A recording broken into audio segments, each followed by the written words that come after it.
Just to continue, please stop by our station support page and drop a dime on us. Revolution Radio, where information never sleeps.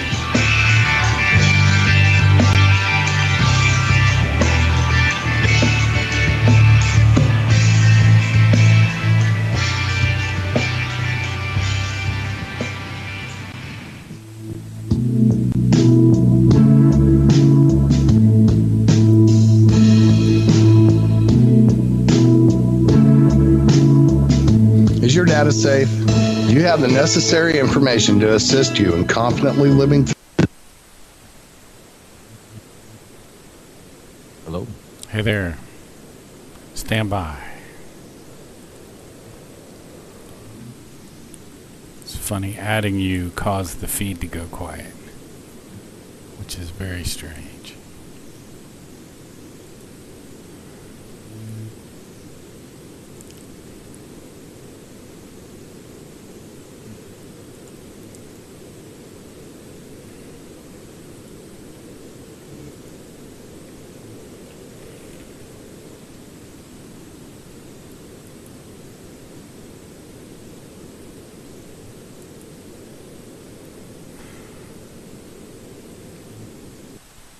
Hey, Solon. Hey. Stand by. Stand by. We're kind of waiting for the show to go live.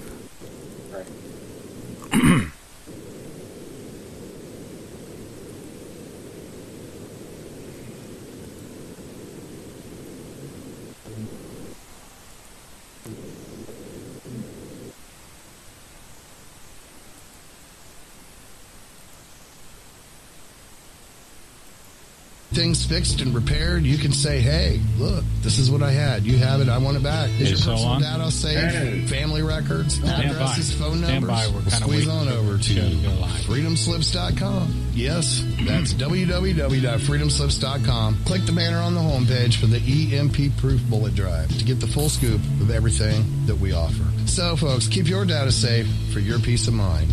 Revolution Radio, freedomslips.com. You don't need to expect us. We're already here. This is the people's war. It is our war. We are the fighters. Fight it then. Fight it with all that is in us. And may God defend the right. Warning, warning. We gotta stop them! They're gonna kill us all!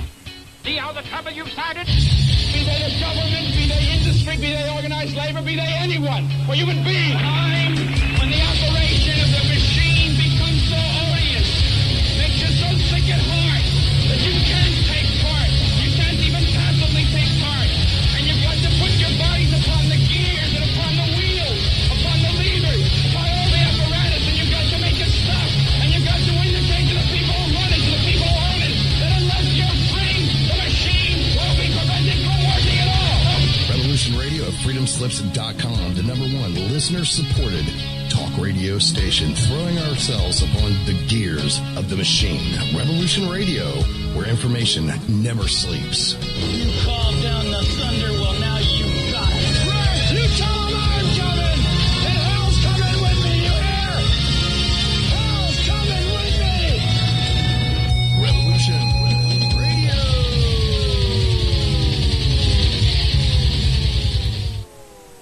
How healthy are your arteries? Deteriorating circulation has a number of early warning signs. High cholesterol, high blood pressure, fingers and or toes often go cold, arms and or legs often go to sleep, sharp diagonal crease in the earlobe, short walks cause cramping or pains in legs, memory is not as good as it used to be, ankles swell late in the day, chest pain after physical exercise or emotional stress. If you experience even one of these symptoms, your circulatory system is crying out for attention. Extendivite is a natural solution to help improve your overall health. Extendivite is not your average heart tonic. To order, call 1-877-928-8822 or visit heartdrop.com or find us on Amazon. Extend your life with Extendivite.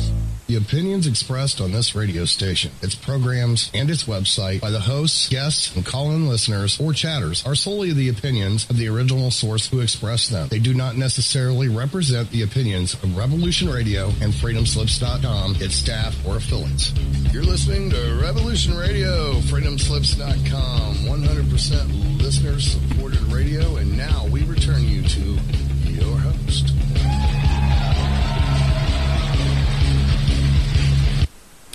Hello, folks. You're listening to Ohio Exopolitics. I'm your host, Mark Snyder. We've got Solon and Steven on the line with me today. Guys, how are you doing? Fantastic. How about you? I'm not dead yet, so that's good. Oh, man. I'm such a smart aleck. I don't know what's going on with me. Solon, how are you? I'm doing great. I'm hoping you're going to stay alive for a while, Mark. At least for the rest of the show, right? Oh, okay. Well, you know, longer I've been following what has been happening between Alex Jones, Joe Rogan, Jack Dorsey, who's the owner of Twitter, and the corporate lawyer for Twitter. I forget her name, VJ or I can't remember her name. She's an Indian lady. I don't know if you guys have followed any of this. Is this totally something you're not familiar with at all? I am not. No, I'm not either. Oh, goodness. This is good. Well, we are seeing what I think is the end of free speech in the United States. It's an astonishing thing. Well, Go ahead. Did someone have something? Well, go ahead. I think it's happening more than just in the United States. Have you been following what the Article 13 as well as 11 in the EU? Article 13, not at all. What's that about? Pretty much they're making all platforms have to regulate if something is copyrighted or not. And this is causing a huge upstart with eBay and Google, and all of them are coming there and saying, you know, we can't regulate everything we put up there. We're getting millions of things being put up, you know, each week. Right. And yet they're making a law where, you know, they can be held liable for putting if things like that are found on their websites. Well, it kind of reminds me of some of the laws associated with music.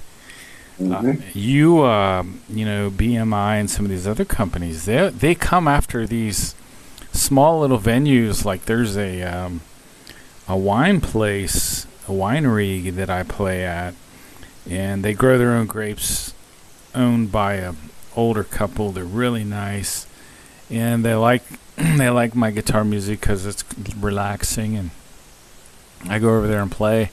And one of these people from BMI started coming over and, you know, saying you're gonna have to pay $300 a year or something because you're having musicians over here, and we know that those musicians are playing music that we probably own. It's just like organized crime. So I don't know if that's similar to kind of what we're seeing in this situation or not. What do you think? I think it has everything to do with greed. Greed, yeah, greed. Very, very much so. The case that I'm talking about, I don't know if you guys have known this, but Alex Jones has been kicked off like YouTube and Twitter and about Facebook. All his employees have been kicked off. And Joe Rogan and Alex Jones are buddies, okay? So, but they had a big falling out, but they kind of, you know, mended their differences. And do you guys know who Joe Rogan is? Mm-hmm. I do. You do? Well. Okay. So the two have... It ended up that Jack Dorsey, the corporate lawyer of Twitter, and a really interesting guy who's just like a blogger on the internet, I think his name is Tim Pool, had this very, very interesting discussion because what's happening on Twitter across the board and even to Facebook and YouTube is that conservative points of view, people that are conservative, about 9, like say if 10 people are banned, 9 of them are conservatives. So what they're doing is they're basically pushing out completely the conservative point of view. And ultimately this will affect our elections in 2020, because you won't hear any conservative point of views on Facebook or on Twitter or any of these other social media. Very, very disturbing. Slippery slope. Oh, it's horrible. It's absolutely horrible. And they came on Joe's show, and this Tim Pool kind of ripped him a new one. He was a really good interviewer. But, yeah, what Twitter is saying is that they are not following the U.S. Constitution. They have their own point of view on what's correct and what's not correct and what should be said and what shouldn't be said. So they're not proponents of free speech at all. At least not what we would determine to be free speech, because if you're going to have free speech, then you have to listen to people, or people should be allowed to speak that you disagree with. You know, people should be able to have ideas that are not accepted by the mainstream. But it looks like we're falling into kind of a tyranny. It's a really a Chinese style tyranny, and this is the way they institute the mind control, and it's astonishing, man. You guys, I'll have to send you some of these links, Right. and I think Stephen, I might have sent you 1 or 2 of those. Oh yeah. I've watched several things through, like Jordan Peterson mentions it too. Oh yeah, well look at what's happening with Jordan Peterson. Could you talk about that for a minute? I don't know a ton of it offhand, but I know he's talking about like Canada and how some of their laws have changed and it affects free speech. Well, in Canada, you have to address a trans person by their preferred pronoun. Exactly. There's like a dozen of them. So you might have to call them, what do they say, they, or they have all these weird pronouns. I don't even know what they all are. It's not. It's so long. It's so absurd, man. It's like you can't call, if you call them, and it's the same thing with Twitter. They will ban you off of Twitter if you address a trans person as him or her. Can you believe that? It's ridiculous. As far as I know, there's really only 2 sexes. I'm sorry. I don't care if you want to transition to one or another, but there's really only 2 sexes. But that's not... anyway, boy. Oh, yeah, I've heard of people getting banned off Twitch and so many other platforms for just saying that alone, which is like, I have a hard time understanding that. I'm trying to understand it. Oh, you mean the transgender thing, or?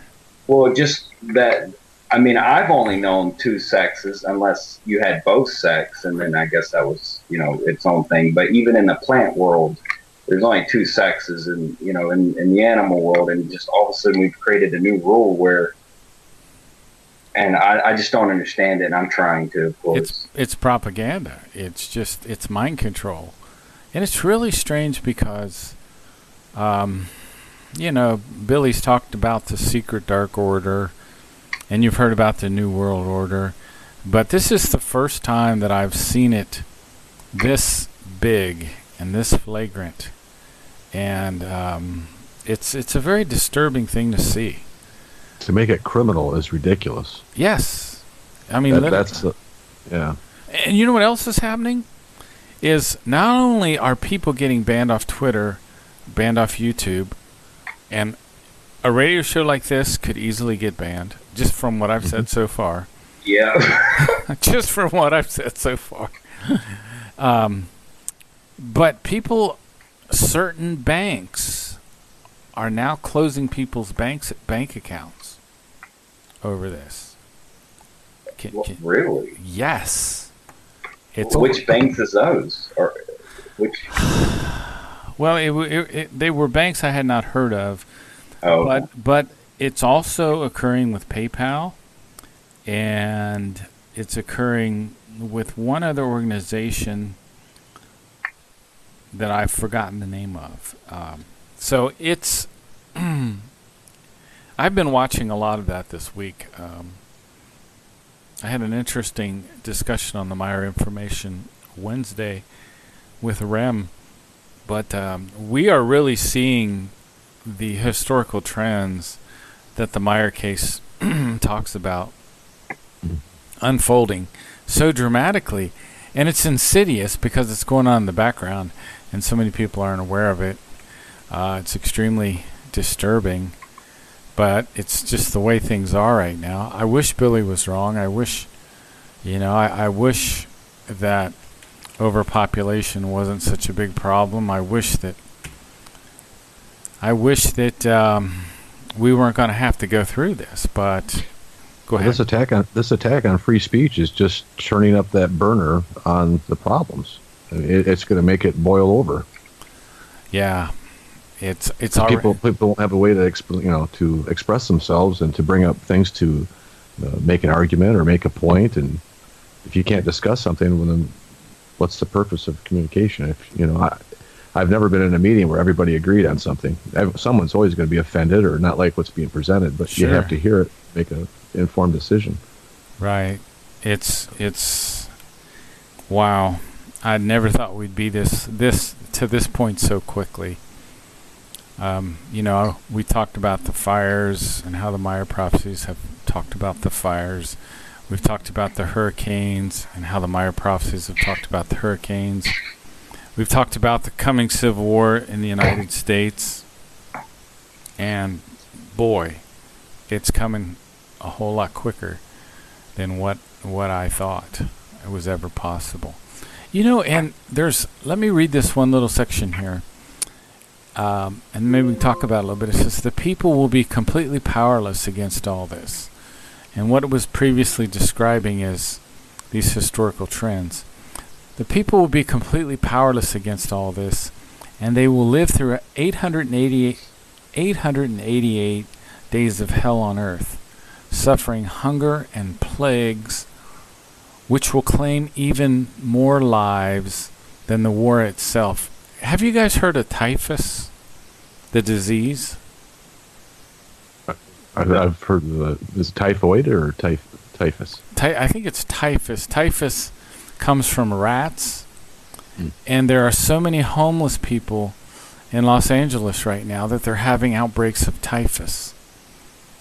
And go ahead, Solon. I've actually heard of other diseases in that they're having outbreaks from. I think hepatitis is one of them because there was a lot of poop in the streets. Yes, exactly.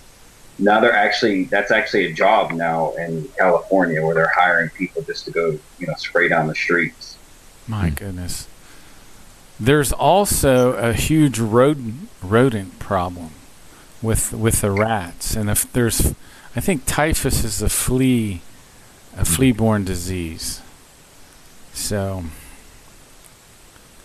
and gosh, it's just depressing as hell that we've come to this point.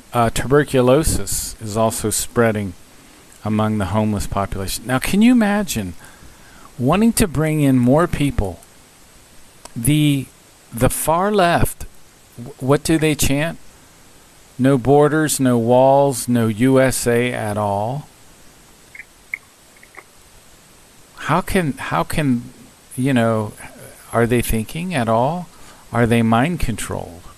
Well, I've thought about this, and I honestly think that I don't even know if there is a lot of thinking, more so than it's just hatred for the other side to the point where they're just going against them for that sheer reason.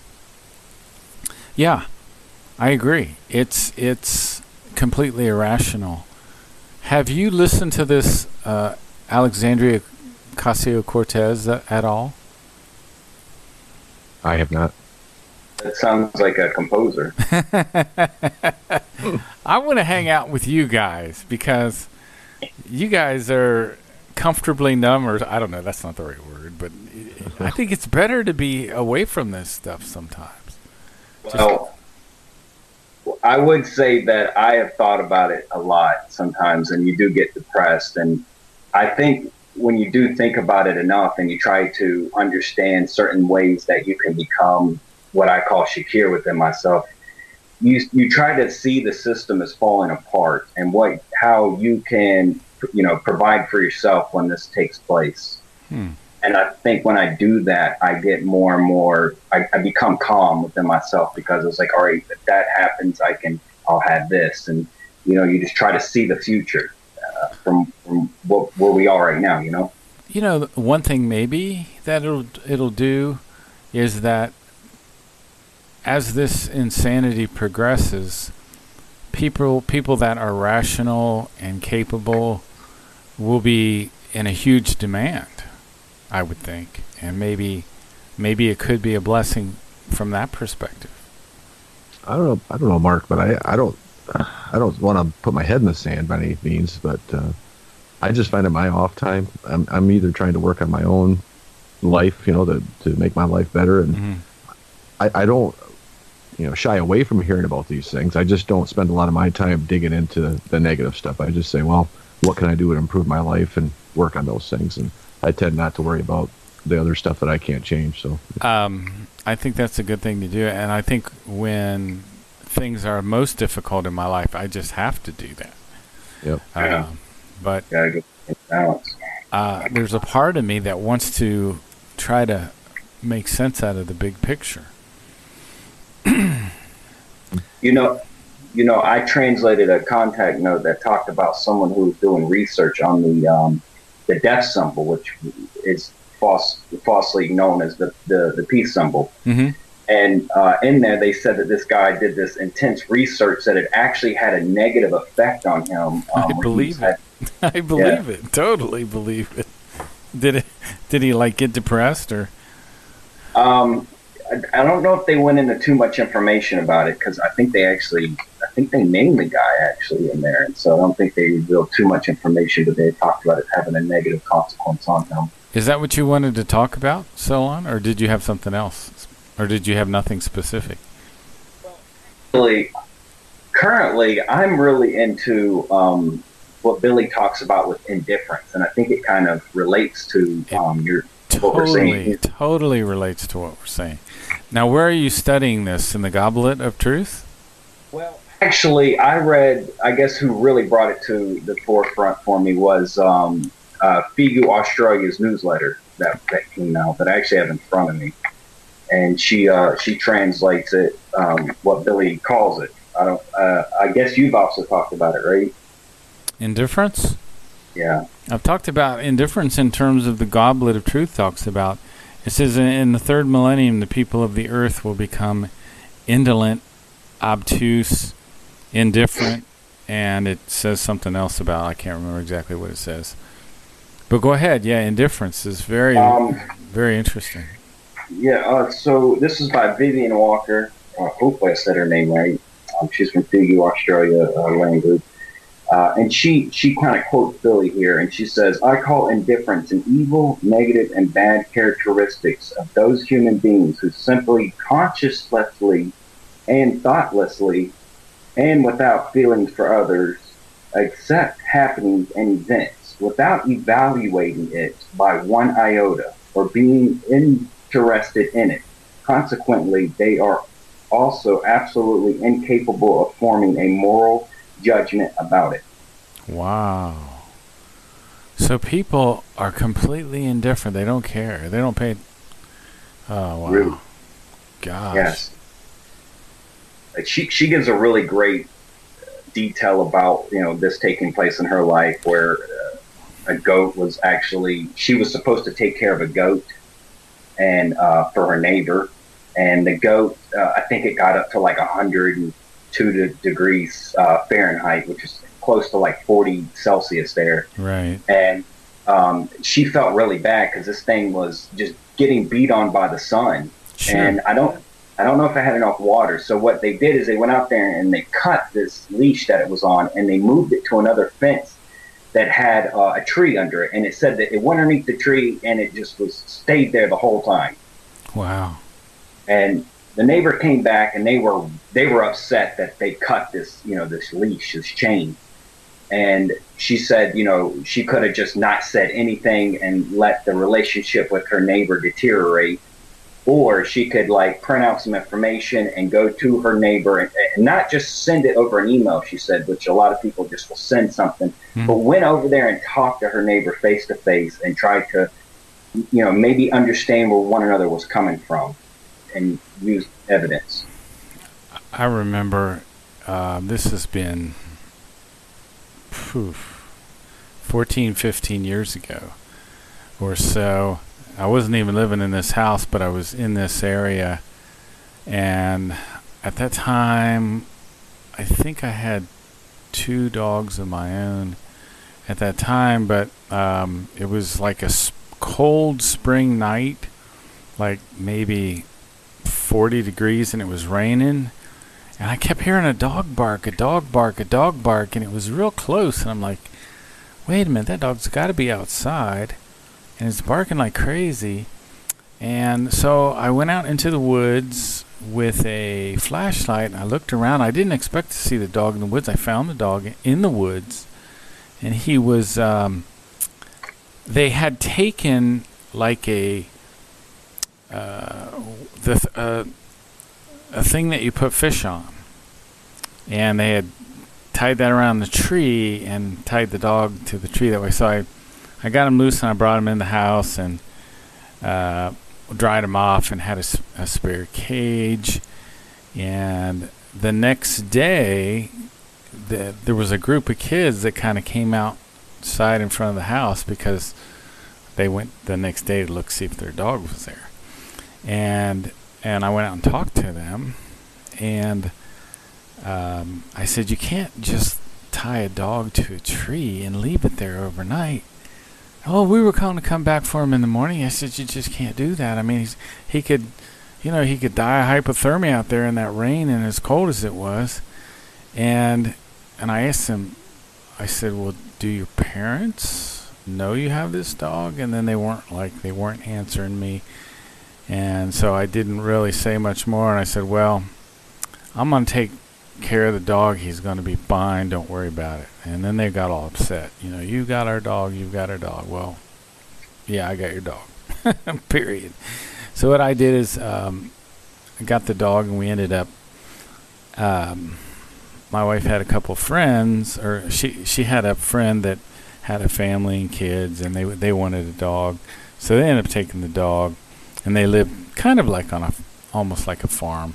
So he was their dog for 13 or 14 years, and I think about 2 or 3 years ago I heard that he finally died. But he lived out a good life, and people are indifferent, and they do things like those poor they're just kids, and like kids I can forgive a little bit more, but people do stuff like that too, don't they? I mean, it's unforgivable in a way. It's so stupid. Like the goat story you just told. Yeah, but ultimately we are human beings, and we are going to make mistakes at any age. So. Sure, that's very true. I think it's important that we do talk, and this is exactly what's going on with this political, statement. You have, I look at both sides, and they both have really great points, and then they have some things that are just crazy. It's like they didn't think, and I feel like if they took the good out of both of them and brought it together, yep, you would probably unite this country. Yep. But they're not doing that. They're wanting to separate themselves. Right. Alexandria Ocasio-Cortez, she's the leader, by the way, of the Democratic Party now.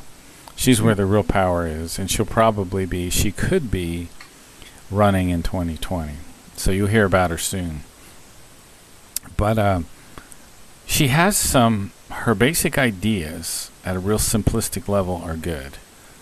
Like one of the things she wants is people to convert over to electric vehicles. Now, where it's bad is she wants it to be mandated, where every single person in the United States has have to has an electric vehicle within this 10-year period.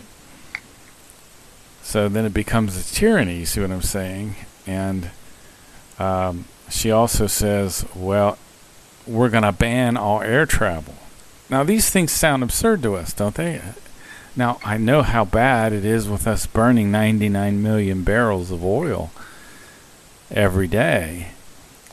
But, so, and that's what I'm trying to give you kind of a little bit of an overview. You know what I'm saying? We have the far left, which is probably going to be backing this whole plan. Also, all buildings, every building in the United States, they want to convert over to what they call a green building, whatever that means. I don't know. But you guys haven't heard any of this, right? Oh, yeah. I've heard some of it, yeah. Okay. Indifference. All news to me. I am aware that there are a lot of Republicans running for office this term, and I'm actually quite surprised at some of the names. So this is going to be an extremely interesting election. It's going to be bizarre. But the whole idea of indifference, what about the cell phones? Have you ever seen such indifference before? You know, you go into a elevator and there's 4 people on their cell phones. I'm the only one there, not on a cell phone. Wait, you? Yeah. Oh. Yeah, typically. I've been in that situation. You know what I mean? It's like they don't interact with anyone else, but they look through this cell phone. And it's really interesting working for a tech company, because even with the people that are in our office, and most of us, a lot of us are distributed, work from home, or in different states and all over the place. But even when we're in the office, we meet on the web. Using a tool called Slack. So, isn't that interesting? You know, Foreign to me. I'm not in a situation like that. Yeah. So I guess I'm right in the forefront of it all. But I think this indifference thing is huge. Huge. It's a whole change in point of view. Did Billy say anything else about it? She did quote something else. Let's see if I can find it. She quoted some stuff from the Goblet about it. Here's another thing from a contact note. It's pretty short if you want to read it. The indifference that is shown by the Earthling these days, however, is very dangerous. And if all of us who know about this danger keep our mouth shut, then we give the reins to the indifferent ones and let them do what they like. So how do you interpret that? What do you think that means? Well, so I think the biggest problem we have, since I've grown up, is that a lot of us don't understand what is bad behavior. And that's so true. Since we're sitting here having a discussion about it, I think we're learning from one another about, ways that you're going about it, ways I'm going about it. And I find that if we don't say anything at all, then somebody might not think that this behavior is wrong. Okay. And sometimes it's good just to speak up and say, even if it's something as simple as, that's wrong. Mm-hmm. It stimulates a thought process in that person's mind that something's not right. And if they want to pursue more information, then you can, but something has to be said. We can't just allow this to keep going. Now, you mean we cannot continue to allow the indifference? Correct, yes. But not only that, but we must say something. If for instance, when you said something about the dog situation, it was perfect. You went over there, you let them know that was wrong. Mm-hmm. And, that they learned from the situation. Mm-hmm. But if not, and you just allowed it to take place, then the dog would suffer. And these human beings, these children, their childs, might never see that what they did was wrong. I know. That's the thing that is becoming more and more obvious to me. I don't know if where you guys drive, there's you probably see it because you're in North Carolina so long, but you probably see it too in Michigan, Stephen. A lot of roadkill. Oh yeah. Yeah, we become so indifferent. Dead deer, a lot of dead raccoons. It just happens again and again, and occasionally you'll see like a dead cat or something like that.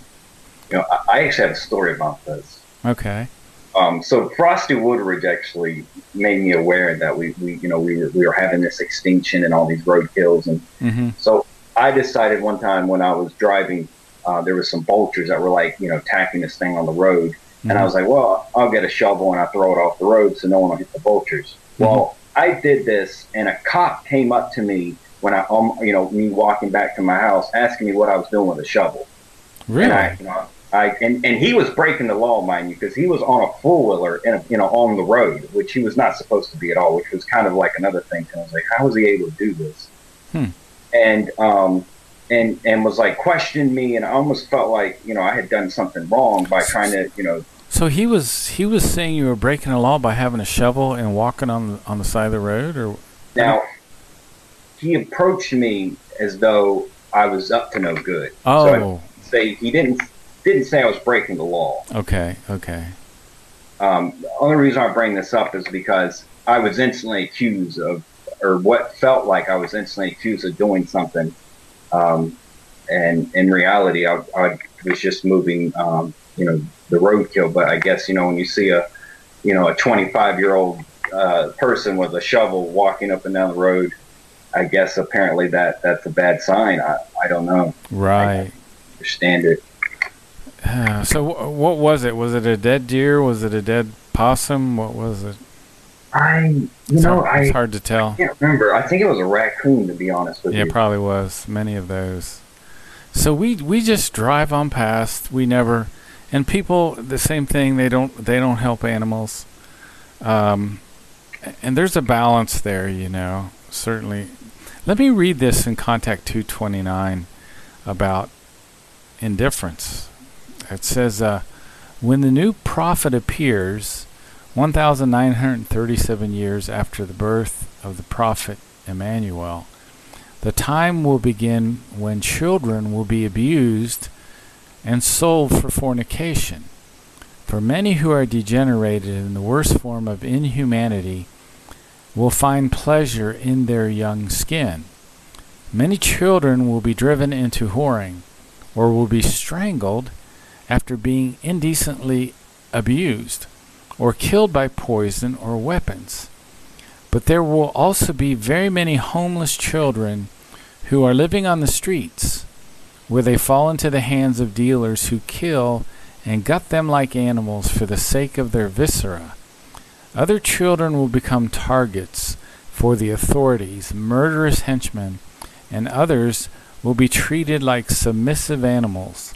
The human being will become rough and violent, and in his indifference towards the weak, he will also forget the untouchable nature and weakness of children, and will exploit them through work and violate them by fornication. This is where I feel like we're heading. We've been there for years, though, Mark. Yeah, I thought we were there. No. I mean, this has coming to a level now. I'll give you a perfect example. And this was said in a public meeting by a person in the Democratic Party. They were talking about making it legal for a woman who gives birth to a child to decide after that child was born if they would just kill that child. So it's more than just an abortion. It's killing the child after it's born. Have you ever heard of that before? No. And you know what they're doing now at these abortion clinics is they're selling and this is just what Billy's saying here. They will be, for their viscera, they're selling their hearts, they're selling their kidneys, they're selling their brains, that's what they're doing now. So each one of these abortions is worth hundreds of thousands of dollars on the. I don't even know if it's a black market anymore. Wait, what are they selling? The body parts. The body parts of aborted Of the children. children. You think of the Industrial Revolution brought on, child labor too. I mean, for That's a lot of true. sweatshops. That's very true. Well, I want to tell a story that was told to me Okay. from the EU. So there was, I guess, here in America, we also have the unemployment where we can go there and we try to get jobs and whatnot. Mm-hmm. And this is also something the EU has. And there was this woman who was trying to get a job, and one of the jobs that was given to her was to be in the adult entertainment business. Oh boy. And she was like, I'm not doing that. And because she refused the job, they quit paying her, which we also have with the unemployment. Do you know what state this was in? I do not. Okay, I that's just know very it's part of the interesting. EU. Because it's part of the EU. I'm sorry. It's not part of the United States. Okay. Wow. So it could have been in a country where that was perfectly legal, right? Well, that is legal in certain parts of EU. They call them the red light district. Mm-hmm. Wow. I think the state was deplorable state. Crazy. That's Sorry. the state we're coming into, the deplorable state. Exactly. Totally deplorable. Oh my goodness.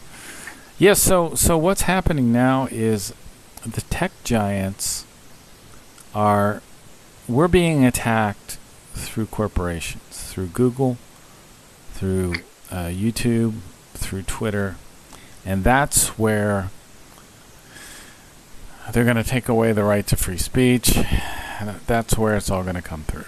It's the corporations now, I guess, are in charge. It'll be very interesting to see how all of this manifests itself over time. It makes me wonder where humanity is going. Would you agree with that?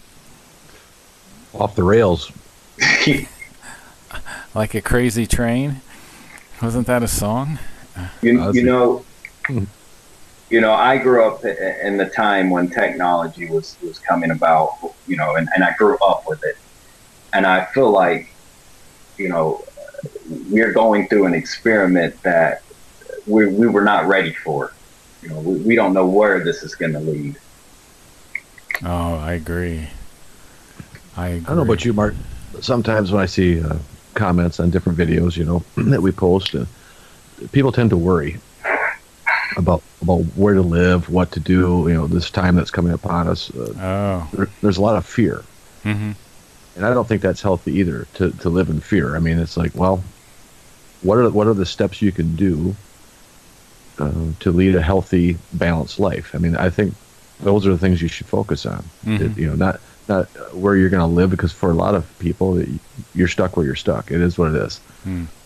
You know what I'm saying? You're not going to up and move to somewhere else and take your problems with you. I mean, they're going to follow you. It's so funny because what I've learned from the Might of Thoughts is so helpful, and it helps me so much to do that. But I think sometimes, and it almost sneaks up on us, like we're feeling good, you're real busy, you're doing this, you're doing that, and sometimes you don't take as much time as you should. Like I have that whole thing that I recite about I'm confident, I'm optimistic, I strengthen my thoughts, I clarify my thoughts, I'm the master of my own destiny, the forger of my own fortune, the creator of my own good luck, all those things. But it's very easy to get caught up in this situation that we're currently in, and I think it's not like he hasn't told us that this was going to be. Let me read this. This is an article. It's entitled "Where Are You Going, Humanity?" It says, "Further to name with humans is the blatant climbing indifference in regard to one's own and a stranger's lives, as well as the constantly increasing coldness of feelings and the disappearance of interest in regard to good interpersonal relationships. That's the part that I saw in the Goblet of Truth, Solon. Have you read that? Where that there would be this falling away of our interpersonal relationships? Was this in the beginning? It's interspersed. I'd have to go search for it. As I remember reading something like that in the beginning of the Goblet of Truth. It could be. But I do know in The Way to Live it talks about the duty to oneself. And even your duty to yourself also involves being benevolent, correct? I don't understand what you mean by that. Well, when we think of duty to self, what I think of, okay, is taking care of yourself, like showering and brushing your teeth and putting on nice clothes so you don't look raggedy. And even if he even says, even if you're alone in your own home, not to let yourself appear raggedy and not to be dirty.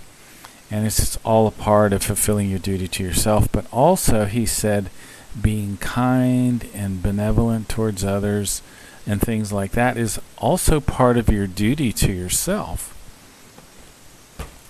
I don't know if you remember that or not. Well, actually, that was actually touched on also in this this letter. I think it was the beginning of it where it talks about how a lot of us have never had this warmth, love inside of us. Say that again. Did you say warped love? Warmth, like this feeling of, oh man, I really am unprepared to explain this. Because it's such a new concept the upbringing of the human being. Go ahead, give it a shot.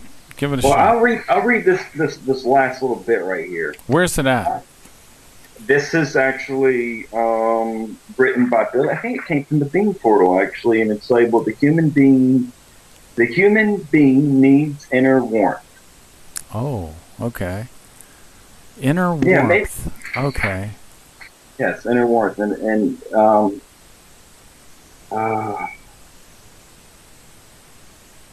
okay, so here, I'll read this. It goes exactly with what you just said. For the human being, inner warmth therefore means a loving attention shown to him or her, which is already of necessary for him or her at the earliest childhood and youth, as well as in maturity.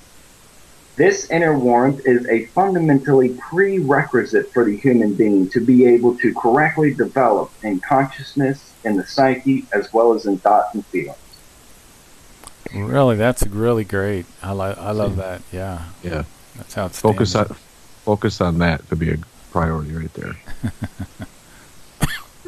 Yeah, and I think this goes along with what you're saying. Like for instance, if you do think you smell bad, you're going to be like, man, I stink. And you're already going to have these bad thoughts towards yourself. Exactly. Which is extreme. It's a big deal because you're like putting yourself down. Yeah, you should be. It also says in terms of duty to yourself, you should be your own best friend. Oh, yeah. And never ridicule yourself. Never think lowly of yourself.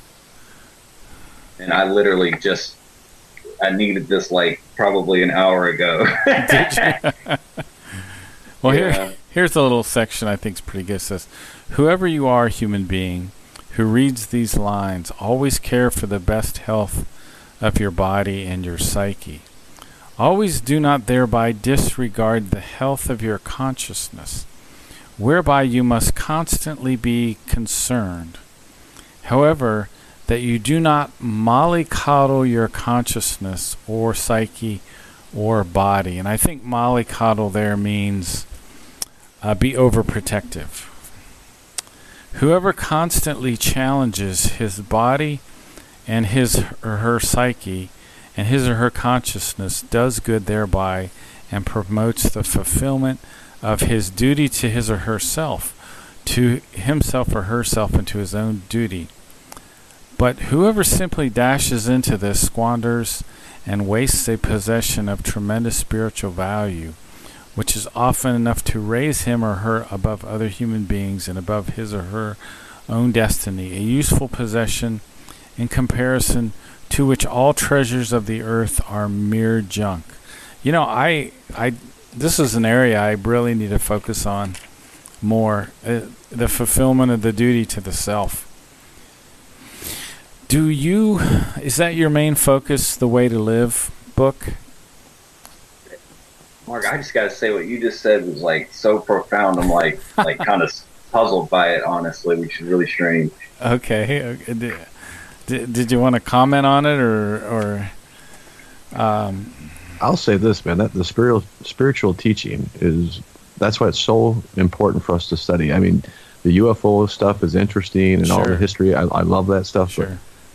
But the fundamental things of our life right now on this earth, to understand these principles and to grow in them and apply them to your life is critical. And I think that's where I love discussing this each week, because it just, brings it to mind and to work on things. Fulfill your duty to yourself. Solon, you were going to say something. Go ahead. I guess you can say I'm kind of speechless. Okay. I feel like if I add anything, it might not be as good enough as what you just said. Okay. Well, here's a few of my notes that are straight word for word from the book. It says, no self-chastisement, no self-abuse, no feelings of inferiority, no bitterness. Be gentle to yourself. No flattery of the eye. Care for the health of your body and your psyche. Challenge your body and your mind. Don't devote yourself to your passions, your lust, your vices, your addictions. Use your intelligence, rational logic, or you will have no enjoyment in the fulfillment of your responsibility. I feel like there's a great wisdom there somewhere. Therefore, you must not oppress yourself through self-chastisement or self-abuse, or through self-disregard or bitterness, or through a feeling of inferiority, and so forth. Also, just as a depravity of one's own eye through flattery of any kind must never arise, self-neglect must never arise. And I think it's like a default feeling sometimes, the feeling of inferiority. I think a lot of humans have that, and I think it's programmed into us when we're very, very young to feel inferior, and it becomes part of our subconscious. So we constantly go back to sometimes a subconscious thought. And one interesting thing, and I wanted to discuss this with you guys, it's something I've been contemplating for a while. Actually, I probably have notes on this, but I'll go back to it in a sec. Basically, when you have a negative thought, it causes a negative feeling. And if you hold on to a negative thought, say it doesn't become any more negative, it's just still there, the feeling associated with the negative thought will become increasingly more negative. And then eventually, and I just think this is very interesting and significant the way Billy words this. He says, the feeling will transmit itself into the psyche, and where the psyche can eventually become disturbed and sick. I just thought it was so interesting that he used the word transmit. Did anyone else find that interesting? Go ahead. I wish you had the German so we know what type of transmit is it talking about. Okay, I bet we can find it. It just takes a second here. But my browser is going crazy. Like a, what is it, a ringtone?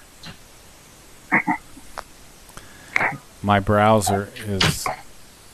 Oh, do you actually have the German with you? Well, I have the book. Yeah, I can probably find it. Just take a second here. Okay. Bear with me. All right. Well, with that, I want to read this last part while we wait. If you don't mind. All right. So this is also part of that. Make sure I say it correctly. The human being needs inner warmth, and it ends with this. It says, "Loving and positive attention towards babies, children, and young ones form themselves positively, and ensure that this is also carried into and maintained into one's maturity.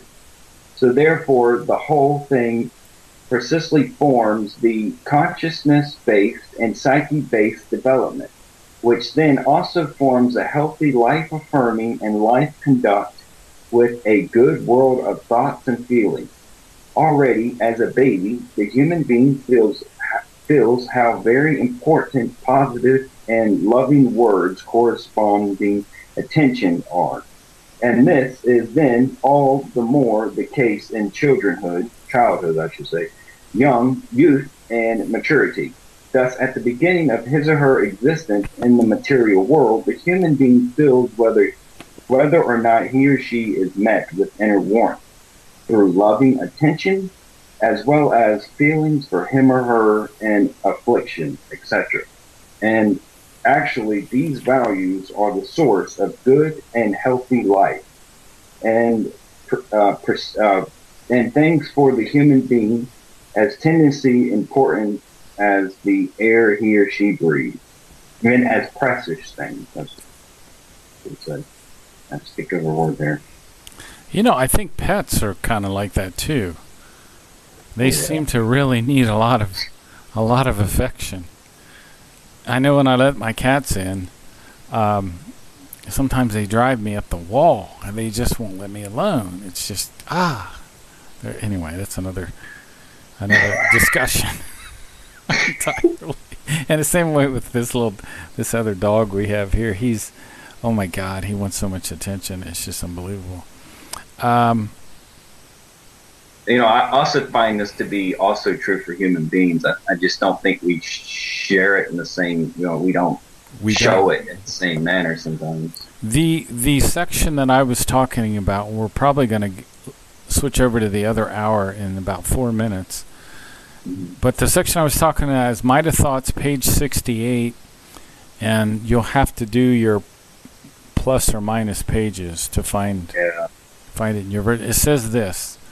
It says, if the state is maintained further, then as a result of the continually negative thoughts, the feelings become correspondingly also increasingly negative and transmit themselves in this form to the psyche, which thereby becomes increasingly negative, increasingly unequalized, and finally disturbed and sick. And this is why I think there's so much addiction nowadays, is people don't know these. They don't know these tricks. They don't know how to break that vicious cycle of negative thoughts. And even after I had studied the Meyer material a long time, I still... We're on break, Mark. Okay. We're on break now. We've got about 5 minutes. I guess I can call Frosty real quick. Are you going to hang around so long? Yeah. Okay, good. Good. This will be great. Let me give Frosty a call. Please talk, you guys, if you can. It's kind of noisy, too. So I'll be right back. How's it going, Steve? I think we're on the air right now, bud. Oh, we're not allowed to talk. Oh, I thought you said we could talk, so I just wanted to see how you were. I'm doing good, bud. Awesome. How's the weather there in Michigan? It's doing a lot better today. It's a little bit warmer, and I think we're going to get a little mix tomorrow, a little snow or rain. So, it feels good to have a little heat. Yeah, I actually just did some spring planting, so I feel like spring's coming very, very soon. Of course, we are about to go through the time change. It's been a long winter up here. No, I bet. I've heard some amazing records around that area. I actually heard about the Great Lakes freezing at one point. Oh, really? Yeah. I'm not sure about that. I know a lot of ice fishermen are out there, but it was definitely cold enough for it this year. Yeah. Well, I did get in touch with Frosty. So, speaking of cold, Hopefully we can still have all of us talk. If I go quiet, I got pushed off. So you guys have to... You guys might get to interview Frosty. Let's see what happens here.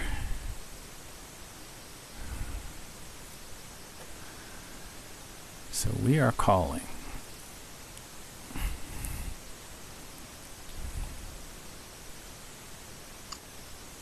Mark, I'm going to go on mute and then tell you when that show starts back up. Okay.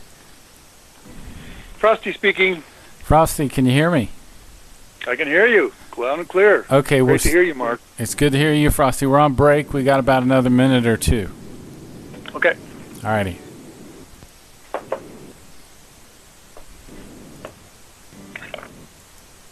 And you will catch Fenn Perspective with our great host, Lori and Fenn. Come listen in as she shares her amazing stories. Mark, I'm going to go on mute and then tell you when the show starts back up. Secrets to the future. That's the Fenn Perspective every Monday evening can you hear me? From 8 to 10 p.m. Eastern Time. Okay, only. It's good to hear you, Frosty. We're on break. We got about another minute or two. Oh, and okay. All right. You don't need to expect us. We're already here.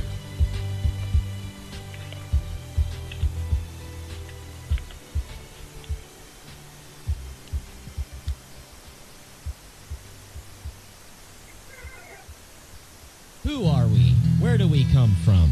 Are you curious about the origins of the human race? Join me, Gavin McCall, and a variety of guests on Ancient Humans, where we decipher world events, explore scientific theories, personal stories, myths, mysteries, and lore about the history of the human race.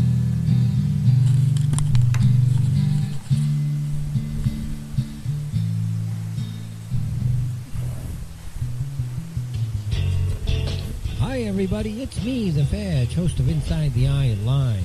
Before the Sunday mainstream media political pundit talk shows, there is Inside the Eye Live, where we break down some of the weekly mainstream media talking points before the talking points even get aired. Add in some entertaining stories, weather, cats, intriguing and informative guests, and you get one of the most listened to Saturday morning streaming media political talk shows going today. And it's all right here on our flagship station, Revolution Radio at freedomslips.com. So join me, the Fed, for Inside the Eye Live every Saturday morning at 10 o'clock a.m. Eastern. It is truly intelligent media for the politically aware.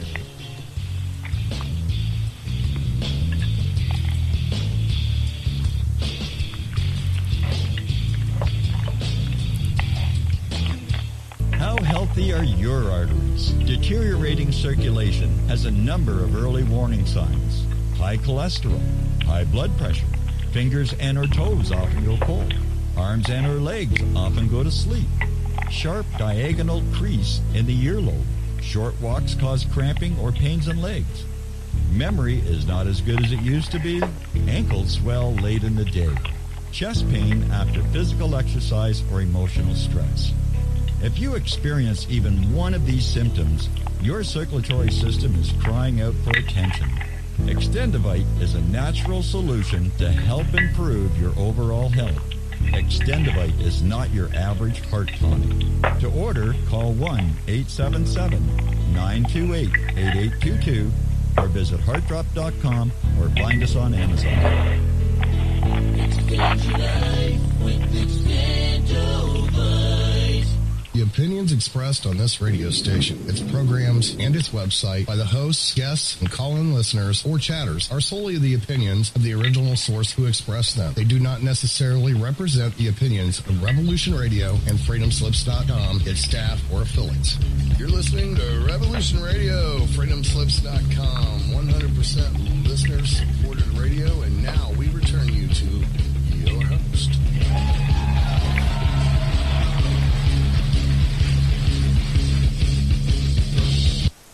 Hello, everyone. I'd like to welcome all of you back to the second hour of Ohio Exopolitics. I'm your host, Mark Snyder. We've got Frosty Wooldridge today as a guest. We've got Solon also and Steven also riding shotgun here. Frosty, the first hour of the show, one of the interesting topics we got on is indifference. There seems to be a growing indifference among people. Have you noticed any of that? You know, an indifference generally towards one another, towards everything. It's just strange. Well, it is exactly that. And one of the points that was made in the latest book that I just finished reading, and any of you can go to CapitolHillOutsider.com to see the 7-part series on the strange death of Europe, identity, immigration, and Islam. And as you all know, Europe right now is being invaded, has been invaded by, at this point, around 50 million Middle Eastern people, and certainly Africans. And the invasion is not slowing down. If anybody has read my 5-part series, The Deadliest Birth Rate for All Humanity, and you can look it up on Capitol Hill Outsider also, and or you can go several other, freedomsphoenix.com, certainly newswithviews.com. But just look it up on the internet and you'll see it, The Deadliest Birth Rate for All Humanity. And what's happening is, of course, and I've discussed it before, Africa at 1.1 billion people is going to hit 2 billion by 2050, which is 31 years from now. India is going to go from 1.25 billion to 1.55 billion. And China is still growing, even with one child per family, and will grow from 1.42 billion to 1.5 billion within the next 30 years. So as you can imagine, the consequences of mass migration to Europe and Canada and America are not going to stop unless these countries themselves stop that massive importing of people by simply shutting down the borders. And one of the things in the book, The Strange Death of Europe by Douglas Murray, and I've got it right here, and it's really quite frightening. I've actually, out of about 360 pages, I've dog-eared about 50 of the pages as I wrote the report on that. It's called Civilizational Despair.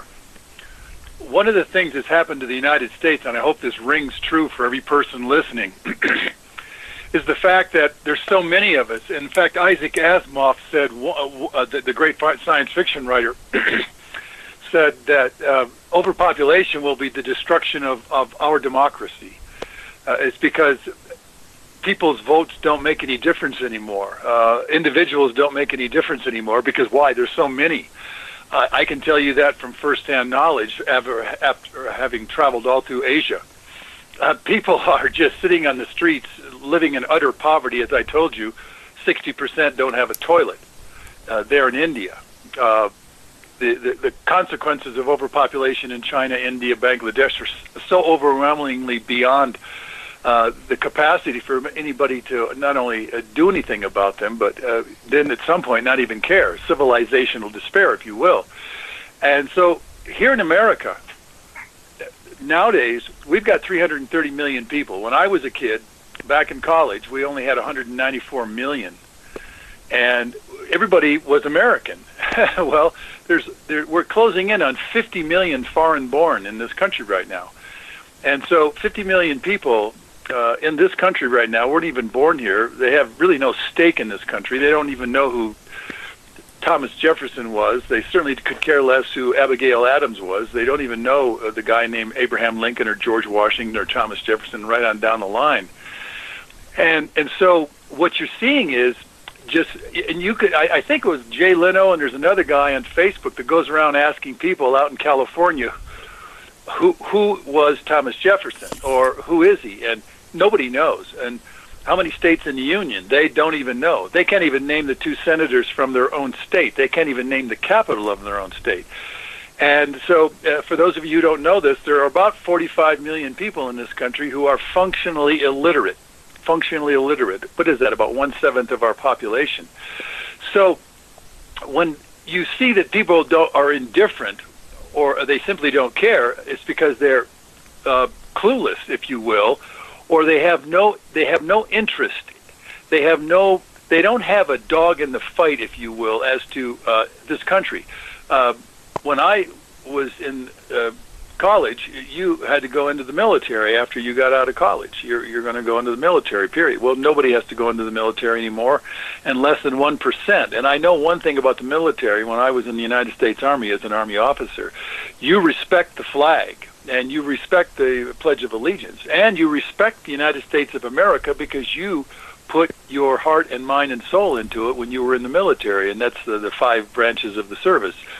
That we all know, or at least all of us who care know.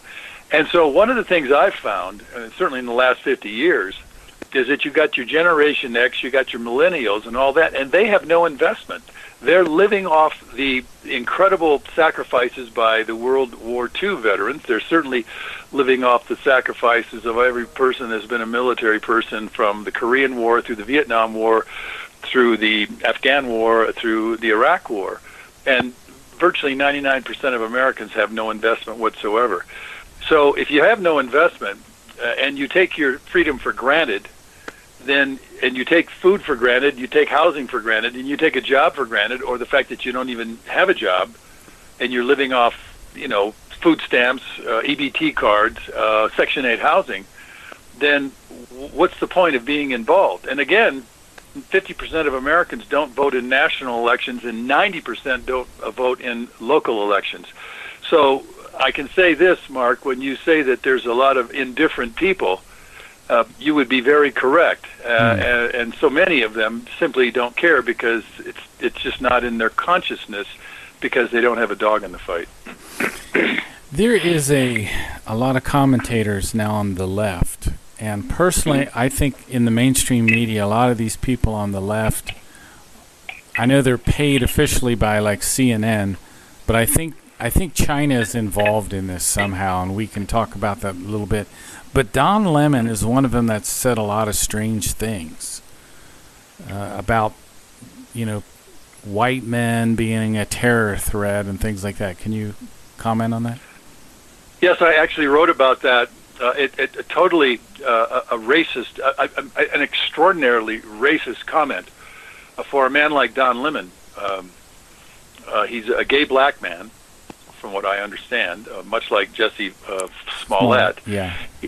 Yeah, and Don Lemon also has a position because of his minority status that's given high ranking there at CNN. And again, it would be okay if he was as responsible as Lester Holt. I would like you to all know, every person listening, I respect Lester Holt. Mm-hmm. This is a newsman. This is a journalist. This is a reporter who gives you the facts. And that, to me, is what is needed. We don't need somebody like a Don Lemon using his blackness, if you will, to push an agenda, to create more racial strife, to create more racial discontent, to create more racism. Because anytime you make a statement like that, and I would also extend that to a guy like LeBron James, who is also a racist. I mean, he is an absolute racist. He knows it. He's said it. He doesn't like white people, and I've reported on him also. And I've listened to the videotapes of him telling how he doesn't like white people. And the reality is, this country is a majority of white people, and the white people of this country really are the ones that built up and created the U.S. Constitution. It wasn't anybody else. It was a bunch of white people. And yet, all those white people are the reason all of the other people, black, brown, yellow, and otherwise, have the extraordinary ability to succeed in this country because they have the rights to jobs, they have the rights to athletic careers, they have the rights to comic careers, to television careers, movie careers, Denzel Washington. I can go right on down the line.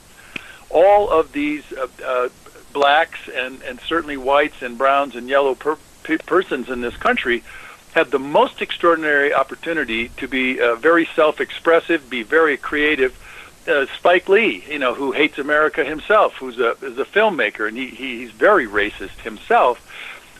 What an opportunity he has over here. Whereas if he was in Africa, where he originally his descendants were from, he wouldn't have anything like that. Go to Africa, and you won't see any black people being NBA stars or baseball stars or Major League Baseball, or anything, NFL stars, NBA stars, even hockey. There are black people in hockey. There's black people in just about every sport in this country, and they can if they want to. But you won't see any stars over there, but the only stars you see in Africa are the Kenyans who win the Boston Marathon every year because they're so fast and they're so endurance-oriented. So that's the tragedy of a Don Lemon. He's living in a country that gives him the most extraordinary opportunities, and same with LeBron James, and he has the least amount of appreciation, and yet he wants to cause up as much racial strife and trouble, either to make his ratings better or whatever it is, but it's not doing anything good for this country, certainly not for the racial relations in our country. And I would also extend that to Oprah Winfrey. She's had some pretty racist comments over the past, and yet she is the one who's benefited from the white race and certainly enjoyed the extraordinary freedoms that she has here, whereas if she was back in Sudan or Congo, she would probably be a multiple rape person. She would have female genital mutilation in her life. She would be treated just as low on the totem pole as you can imagine. So all of these people of color and all the people that are white in this country and all the people, period, in America, really should just be thankful to God in heaven or whomever they feel is the creator of the universe that they had such a lucky break to be born and or a citizen from immigration here in America. I wonder, I think that there is a foreign government behind this. I think it might be China. China has bought a lot of Hollywood. It could be Saudi Arabia. But what I'm seeing is that conservative people from the right are being banned from Twitter, YouTube, Facebook, just for expressing their points of view. Have you noticed this too, Frosty? Yes, I've had it happen to me.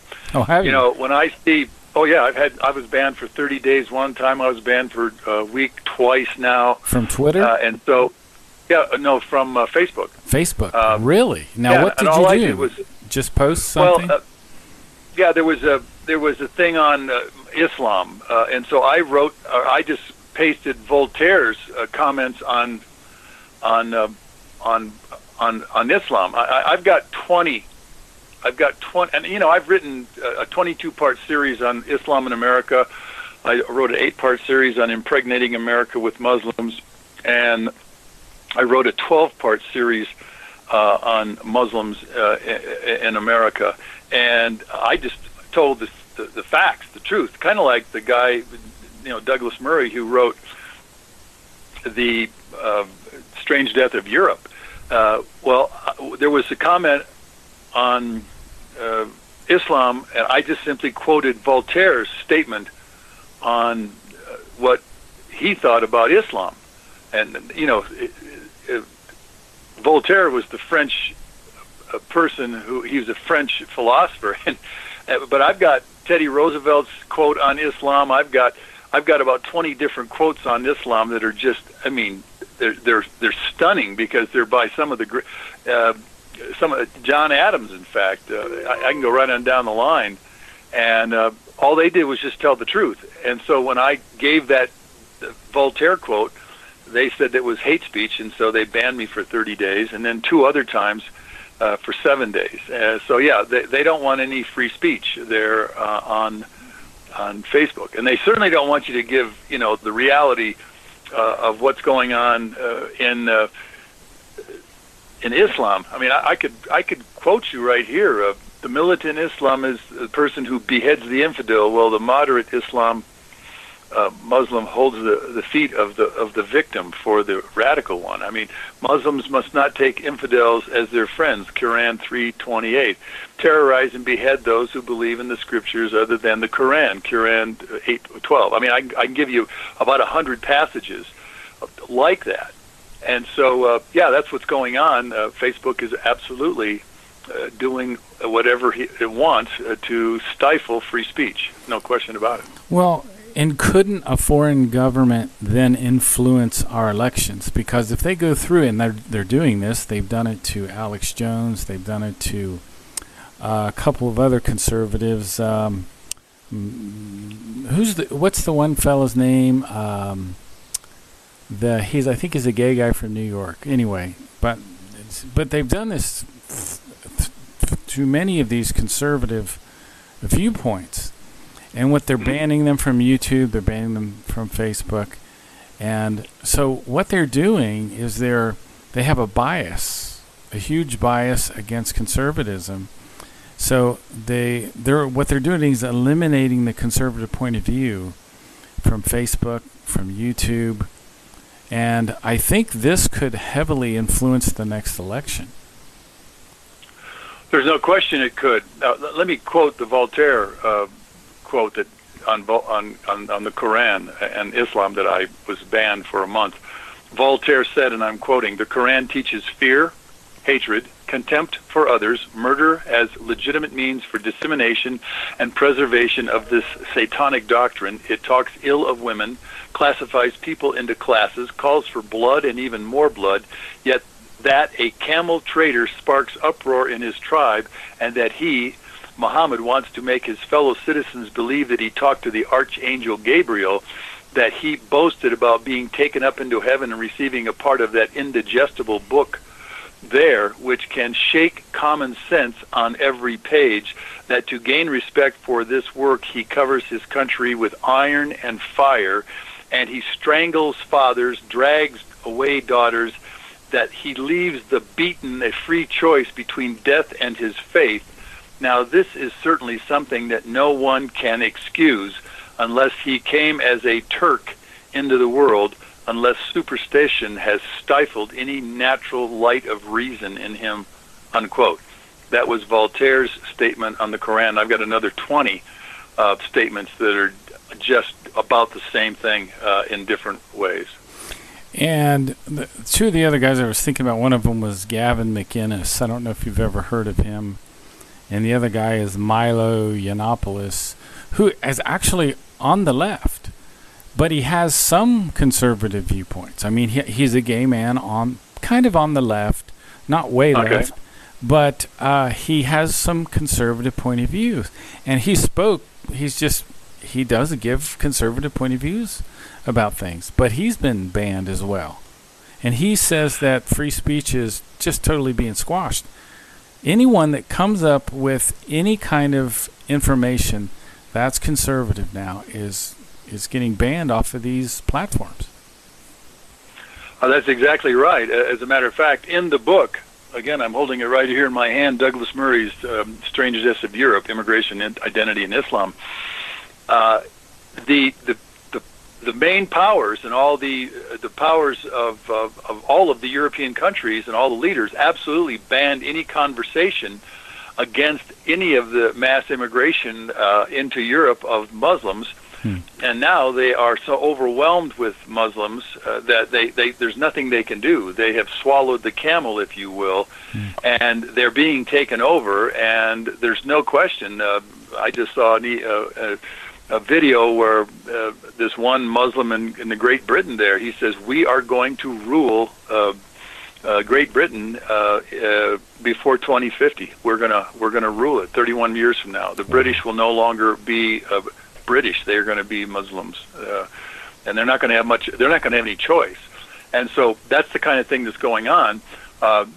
Look at what Omar up there in Minneapolis is doing right now. She's causing a complete, unbelievable brouhaha. But so is the Rashidi Tlaib there in Detroit. The same thing. So we've let these this unbelievable Trojan horse into our country, and now we're going to start paying for it. And you know, the one thing about the conservative view, I'm a person of conservative bent myself. I just call it common sense. Conservatives are using common sense.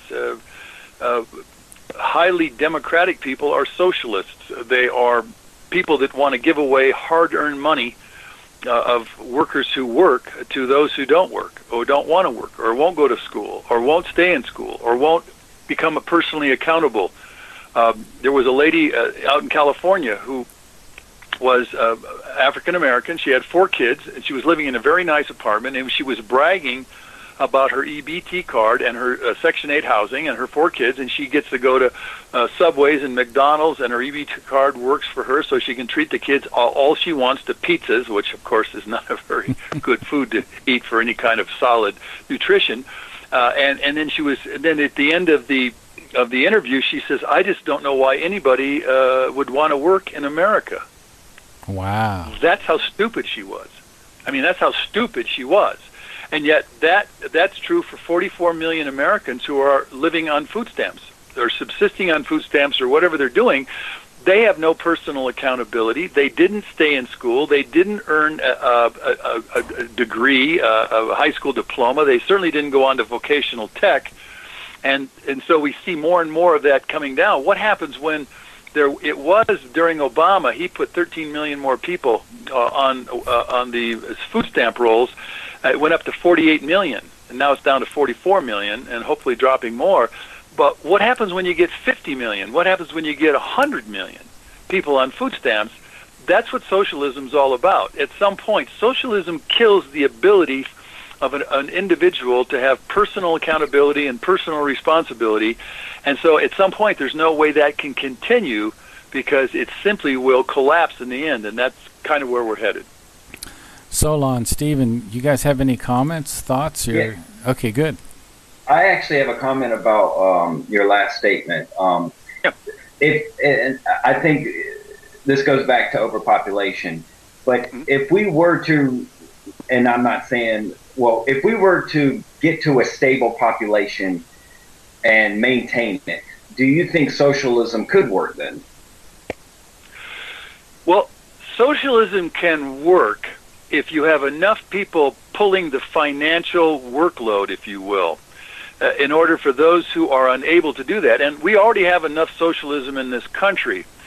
We do have millions of Section 8 housing where people are given free housing. We also have millions and millions on free energy because we pay more for them to have energy to warm their houses.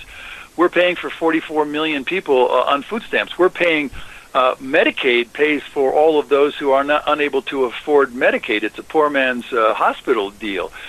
And so we're already in a mess with socialism in this country, and it depends on how much deeper we want to go into it, Solon, that will cost us to a point where at some point that socialism will break down.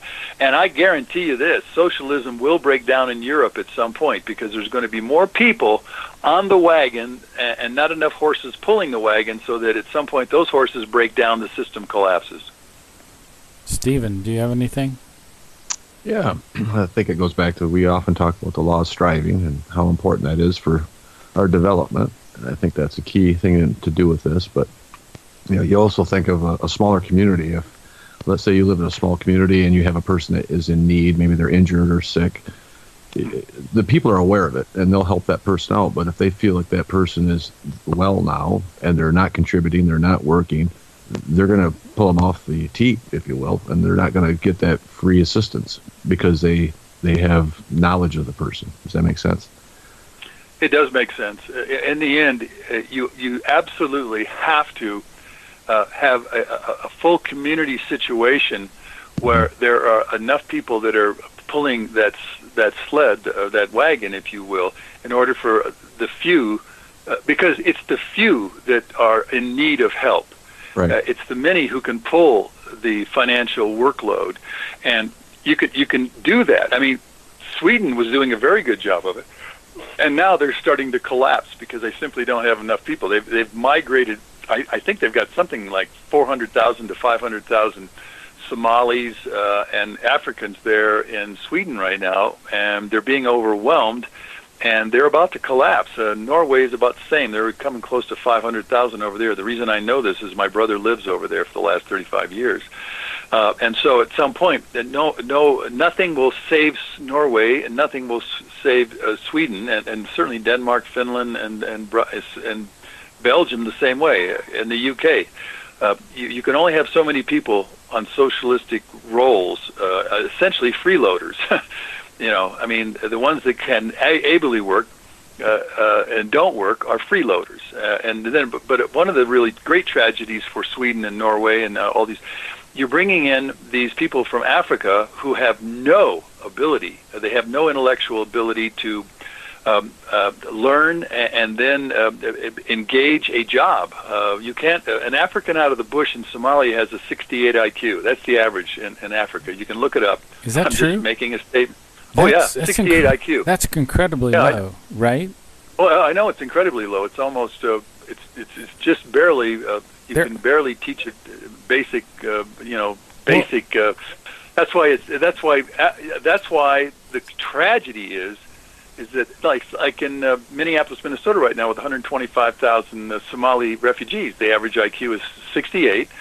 They have no more ability other than to drive a cab or sweep a floor. They can't be taught electrician. They can't become an electrician. They can't become a plumber. They can't become a teacher. They can't become a doctor. They can't. Literally, they can't do much of anything because the IQ again limits them. And you can look it up. Just look it up. Somalian IQ. And just look it up on the internet. Do you know? Do they rate IQ in animals at all? They can give you like a dog has a 10 IQ to a 20 IQ. A gerbil has about a 1 or 2 IQ. Yeah, okay. They rate certain animals with IQs. I think they rate dolphins are extremely smart, but I'm not sure what they equate a dolphin as far as IQ. That would be interesting. It's probably pretty high compared. Pretty smart, yeah. Dolphins are really, really smart. Yeah. I don't want to say anything, but I bet there are some dolphins that are. They're probably smarter than humans. I hate to say it. I didn't want to say that, but they're probably getting close. Do you think that we may have an immigration shutdown? I bet there is a fairly large amount of people. I could be wrong, but I think there's a lot of voices that aren't being heard, and I bet there are a lot of people in America that would like an immigration shutdown. What do you think? Well, that's true. Millions. In fact, if you go to numbersusa.org, I'm looking at it right here. Average IQ of a Somalian is 68. Throughout Africa, the average IQ in Africa goes from I'm looking at all the countries in Africa, 65, and in sub-Saharan Africa, it goes from 65 to 75, and then you get to Northern Africa, it goes to 75 to 85. And then you go into the Muslim lands, and they have an average IQ of about 84. China has an average IQ of 105. Russia has an IQ of 100. The United States has an IQ of 98. That's it. 98. Yeah. Well, we used to have 100 IQ in this country, but again, we've imported literally 100 million third world immigrants since 1965, and so the U.S. IQ has dropped to 98. Isn't it in our? I'm looking right at it right here. Isn't it in our best interest to help some of these other countries? I mean, help them in their own country. Don't bring them over here. Help them over in their country, right? Well, it truly is. Help them in their own country. And again, you can go to, I'm looking at all these IQs. Equatorial Guinea is 59. St. Lucia is 62. Liberia is 67. Haiti is 67. One of the things here it is. Somalia, 68. Angola is 68. Ethiopia is 69.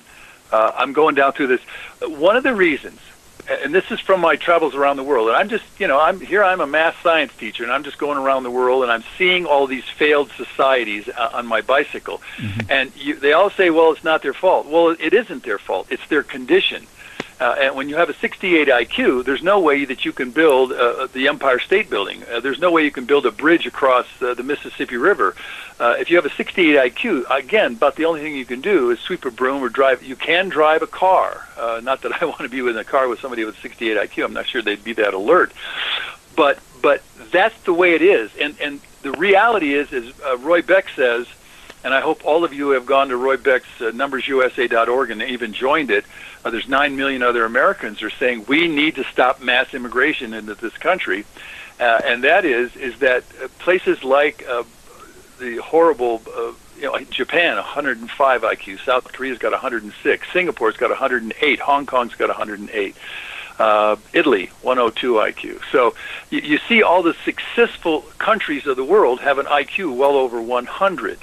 and all the ones and they degrade further down the line, and they become failures as a state and as a country and as a civilization, as the IQs are lower. And so one of the Irishmen that was a great journalist who traveled all over Africa said that Africa, unfortunately, the cradle of all civilization for human beings, is an evolutionary disaster.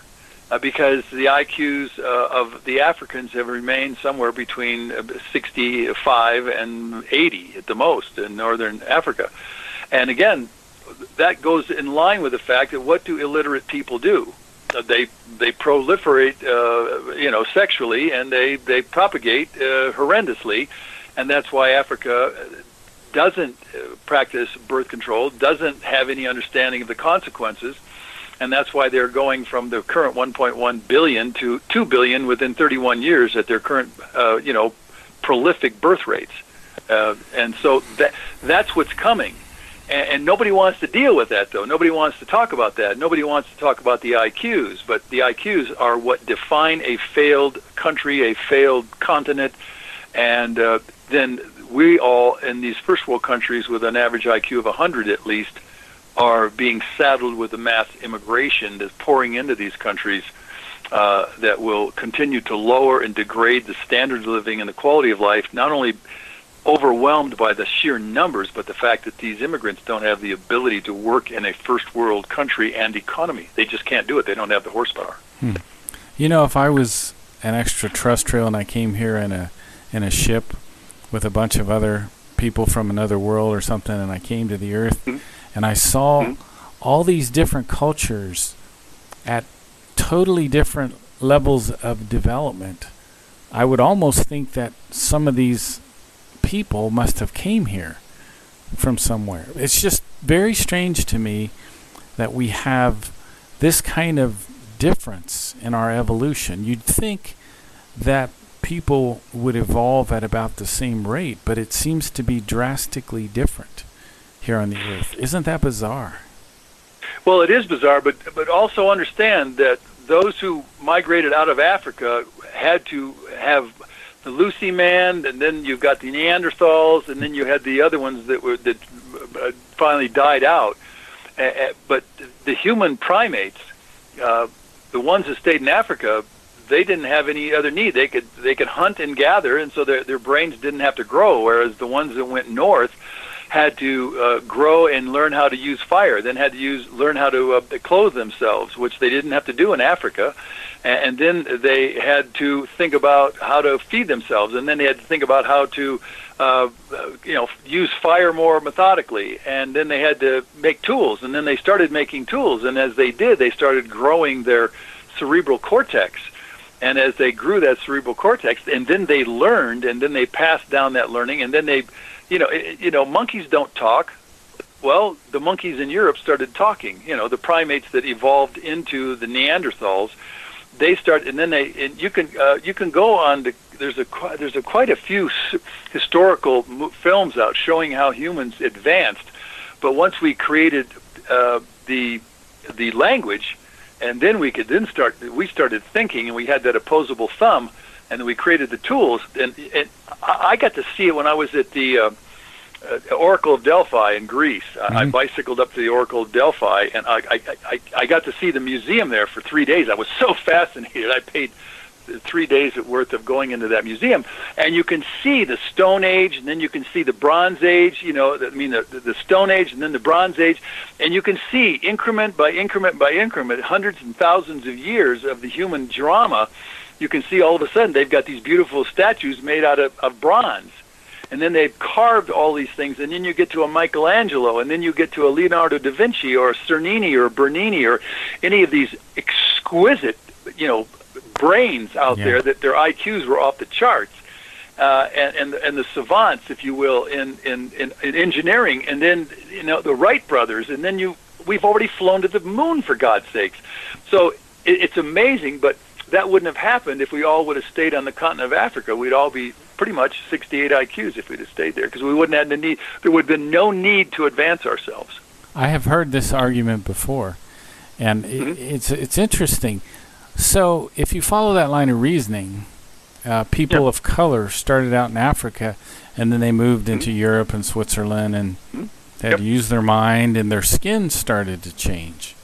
It became right. They just weren't cooked under the sun anymore. Right. Yeah, they were clothed, they were covered, and so they evolved into whiter skin simply because it wasn't needed to be in the dark skin anymore. So, assuming that we don't destroy ourselves, and say we survive another 5,000 or 10,000 years, and there's still a civilization in the U.S., would you think all people then would slowly evolve into white skin?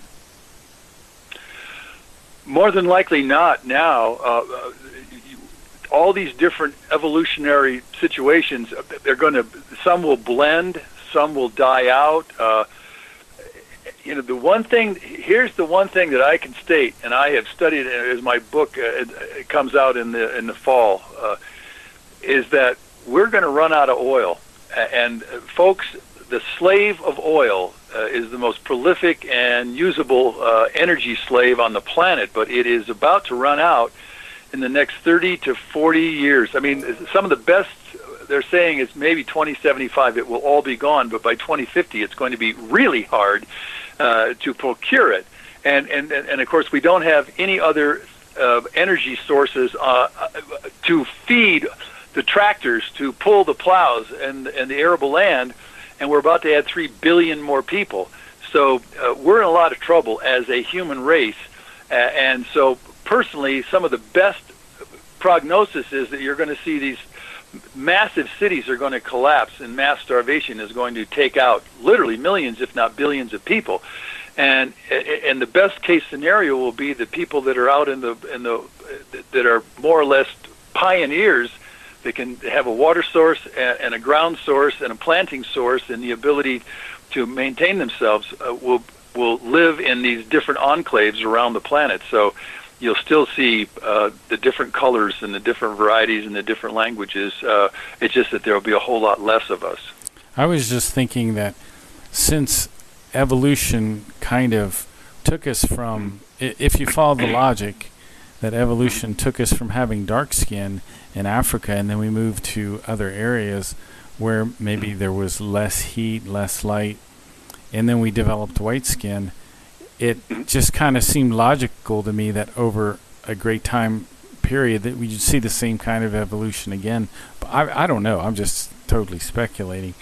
But in terms of the future, I think it's a very interesting thing to look forward at.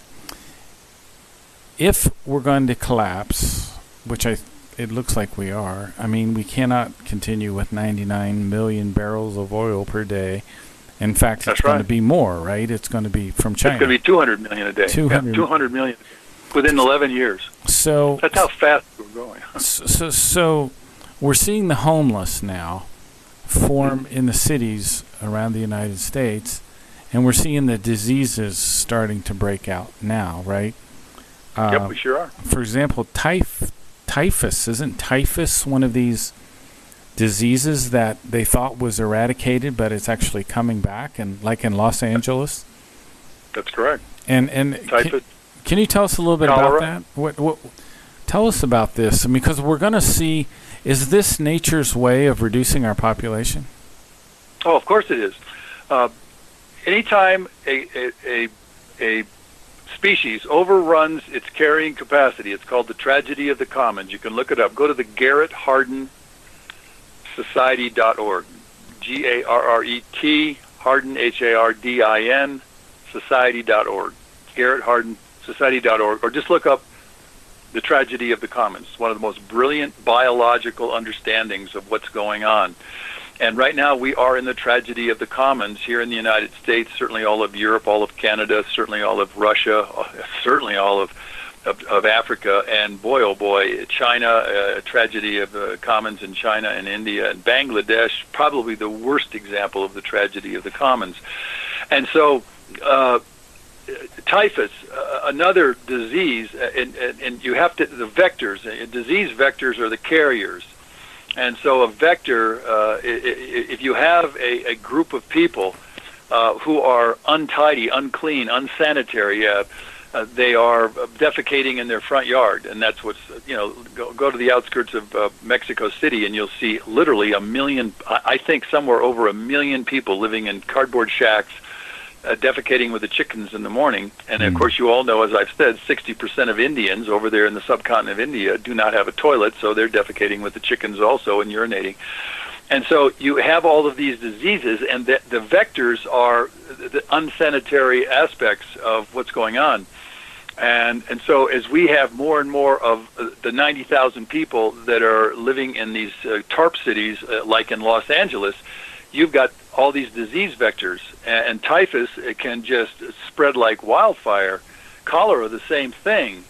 And so, and you got, again, 11,000 homeless right there in San Francisco, and 6,000 there in Seattle, 10,000 here in Denver, Colorado, where I live.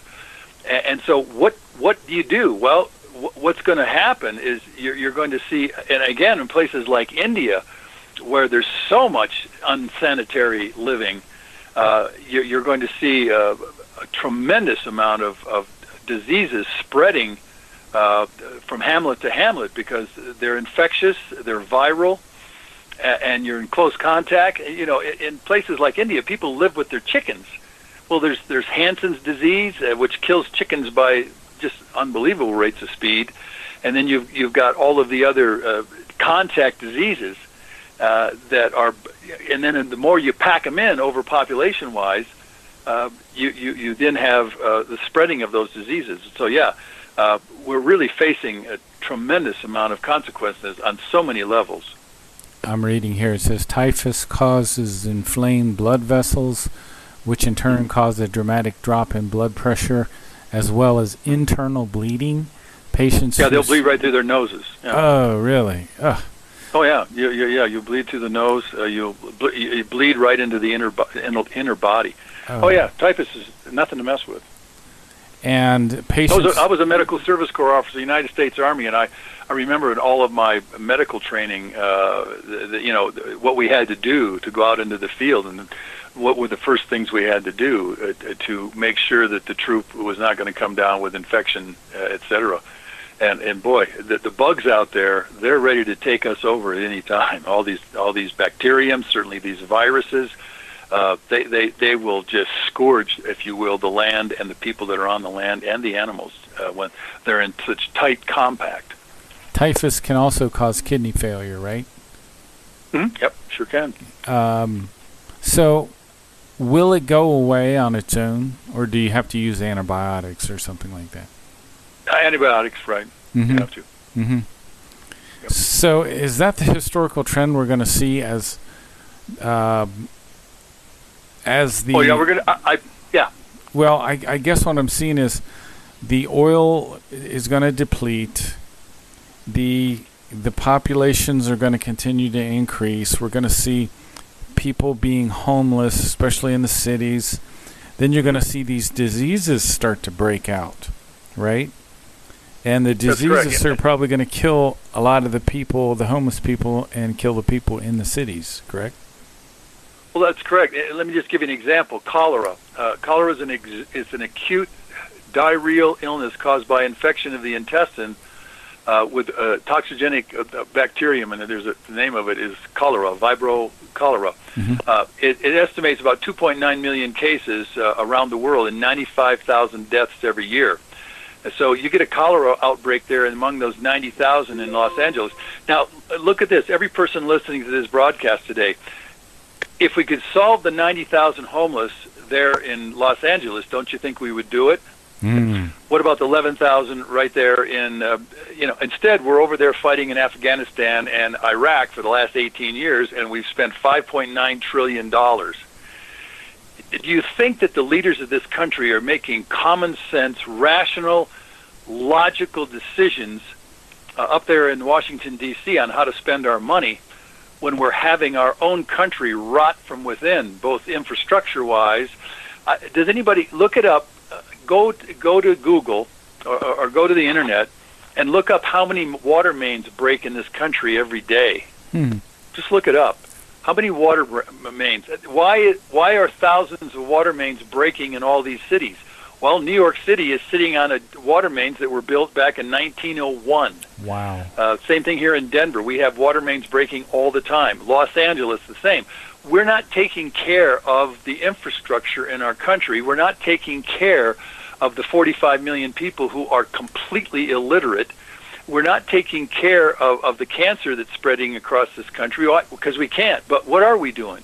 We're feeding people, McDonald's and Wendy's and pizza, and nobody understands what it is to eat a healthy, nutritional consumption. And so you sit here and you see a country with 7 out of 10 people are obese and or overweight, and we've got cancer spreading and heart attacks, killing 1 million people a year. I think it's about 900,000, but there's 1.4 million heart attacks every year. In fact, one of my friends who has just turned 68 this fall had a heart attack 4 days ago, and they put 2 stents in him. Wow. And you go, holy catfish. Ken Hoyne, my friend, he's in Florida now. But anyway, that's what's coming. And if we're not being able to stop it right now, and yet we're importing 1.7 million immigrants every year, and most of those immigrants are people from third world countries, does anybody listening, do you think we're going to survive this? I would ask you that question. Is there any chance we can survive another 100 million immigrants, 110 million immigrants that are going to be added to this country in the next 31 years? And I think you all know the answer. I mean, Mark, you know the answer. I know the answer. Solon, you know the answer. Stephen, you know the answer. I mean, we are screwing ourselves down a path that there's irreversible and unsolvable, because once the 110 million more land on our shores, we're done. I mean, there's no way to cope with it. Right now, I'm reading here that there are 50,000 homeless people in Los Angeles and about 12,000 in Seattle. Do you have any more statistics on that? Okay, my latest figures were 6,000 in Seattle, and I was just there this last summer. And 11,000 was the official report for San Francisco, and it was somewhere between 80 and 90,000. Now, I can tell you, I rode my bicycle through all this. I've got pictures. And you sit there, and you go through it, and you smell it, and you see it. I would say, whatever, you just got the figures of 50,000. Okay, so 50,000 or 90,000. Okay, there's a difference of 40,000 there, but 50,000. Let's just take a baseline of 50,000. Why hasn't that been solved? Well, it's because right now California is adding 1,655 people every single day, net gain. 98% of them are legal and illegal immigrants from the third world. And so California really could very well become our first failed state, and it could collapse because there is an incredible outmigration of white people leaving California, because California is turning way brown, and even black people are leaving Southern California because Mexicans can't stand blacks, and the Mexicans are running the blacks right out of Los Angeles. That's a fact. Some of my best friends who are black, the former Terry Anderson, just said, we're just being completely overwhelmed by Mexicans, and they don't like black people. And he was one of my dear friends. Yeah. That's amazing. So this is staggering. Now, these people that are homeless, they have no place to shower, no restroom? Do they? No. Oh, no. Heck no. They defecate on the street? They're defecating on the streets? Oh, yes, they do. Unbelievable. Everywhere. San Francisco is now turning into a third world hellhole, to tell you the truth, to match Los Angeles. And this 50 to 90,000 people are in a 50-block square. 50. And they're 50 blocks of Los Angeles where nobody wants to go, because I don't know how many of them are mentally deficient or mentally ill or mentally off or all the things that go with that. But it's probably half to three-quarters. I mean, these people are not able to function as human beings. Wow. Period. 50 blocks. That's like the big as Columbus almost. Oh yeah. Well, I mean, there's 11 million people living in the Los Angeles basin there, so that's unbelievable. Yeah, 50 block square is no big deal. So yeah, if you all want to come to see a mess of overpopulation, just come to Los Angeles. I've been all over Los Angeles. It's a living nightmare every day. I don't know how. There's no way to solve it. They can't solve what's going on. The schools are just collapsed. There's no learning going on. There's 115 different languages out there. Is Nancy Pelosi a representative for California? That's right. She is right there in Los Angeles. Nancy Pelosi, a 78-year-old lady who's so old and so completely out of touch with reality. I mean, they ought to put her to pasture. She's so worthless as a representative in the House of Representatives. So she's leading. We have 50 to 90,000 homeless people in LA. They're taking up 50 blocks. They have typhus. They're dying of typhus. They're defecating in the streets. And yet she wants more immigration into That's right, California. and she wants to give all these illegals the ability to vote. She calls them newcomers now. She wants all these newcomers.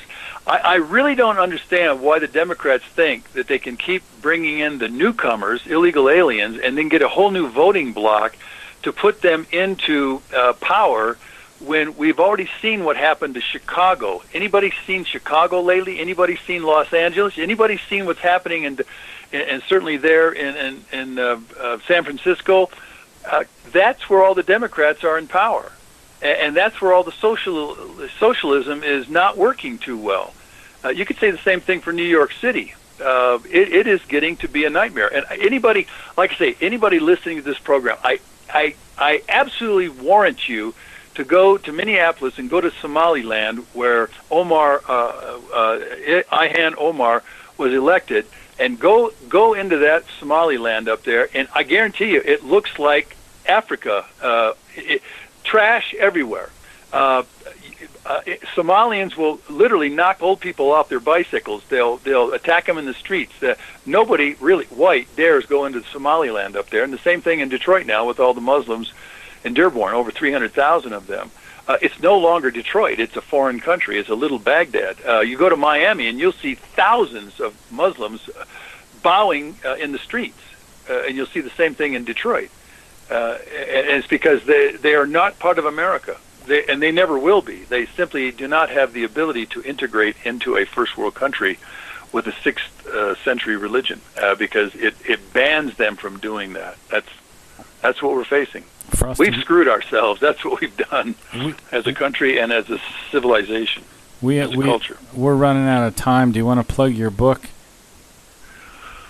Well, you know, my one book, America on the Brink, The Next Added 100 Million Americans, really speaks to what we're facing. It's on Amazon. It will really sober you up.